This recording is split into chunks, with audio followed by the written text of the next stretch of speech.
বাজি রে বাজি, আজি ঘরত গেলে খবর আছে। সব মারি ফেলাইব আজি। কিস্তিলে টিয়া লাগে না, টিয়া রাগি দি। এতক্ষণ হলো জানা জানি ও গিয়ে গই কিস্তির টিয়াই না লই দি। এখন কিজুম এক কাম বুদ্ধি পাই, ইমোশনাল ব্ল্যাকমেইল গরম করিব না তুমি। জেনে এনে নিজেরা বাসন ভরি বাজি বাজি রে বাজি। আগে ঘরত যাইলি ও মা শোনে না বাবার হুয়া। আয়ু আয়ু আয়ু আয়ু ঘরত আয়ু। কি অবস্থা তোমার? কিস্তির টিয়াটা গিয়ে দিদি কিলে তুই? হ্যাঁ হতাক্কা হতা মনে হয় তার কিস্তি হলে দাতা।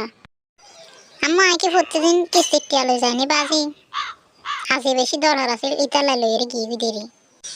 আর সামান্য কিস্তির টিয়া লাই বলে তোমায় তোমার পরে ইলে করিবা নাম্মো। ইতালাই তো পয়সা আজকাল সুইসাইড করে মরে যাবে বাপ মার কারণে। আমা পর হতা সামান্য হতা বলে তো সামান্য লাগে দিয়ে তোর হারানা দিয়ে মোটনি কিস্তি লিবে আর হতাক্কা হতা হইতে রস না তুই আর। আপনি সবসময় কিস্তি আটকে রাখেন। ম্যাডাম বলেছেন এই অ্যাকাউন্ট থেকে কিস্তি ভবিষ্যতে করার চেষ্টা করুন। ওমা তোমার যে লেগরে হইতে লাগো জানা যে প্রথম আনলাই বলে কিস্তি আটকে গিয়ে তোমার তো সবসময় কিস্তি লেগিন হ। দুদিন পর পরে তো কিস্তি লিয়ে আইয়ে আর টিয়া দিন না পারো এই শুরু করি দে আজ আনলা আটকে দেরি।